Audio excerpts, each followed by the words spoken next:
আমরা স্পষ্ট করে আমাদের জায়গা থেকে বলতে চাই, সেটা বিএনপি হোক, অন্য কোনো প্রতিষ্ঠান হোক, নির্বাচন কমিশন হোক, যদি তারা মনে করে জনগণের রায়ের বিপরীতে গিয়ে, জনগণের আকাঙ্ক্ষার বিপরীতে গিয়ে বিভিন্ন প্রভাবকের দ্বারা প্রভাবিত হয়ে, এজেন্সি, প্রতিষ্ঠান, দল, ব্যক্তির দ্বারা প্রভাবিত হয়ে তারা আমাদেরকে মার্কা আটকে, তারা আমাদেরকে নিয়ে কটূক্তি করে তারা এগিয়ে যাবে, ক্ষমতায় বসবে, এই আশা তাদের পূরণ হবে না।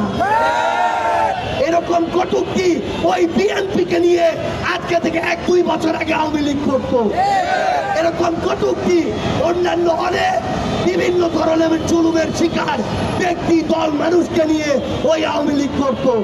কিন্তু তাদের আজকে কি অবস্থা, সেটা থেকে জনাব মির্জা ফখরুল ইসলাম আলমগীরকে শিক্ষা নিতে হবে, বিএনপিকে শিক্ষা নিতে হবে, বাংলাদেশে আগামীতে রাজনীতি করতে চাওয়া প্রত্যেকটা রাজনৈতিক দলকে শিক্ষা নিতে হবে।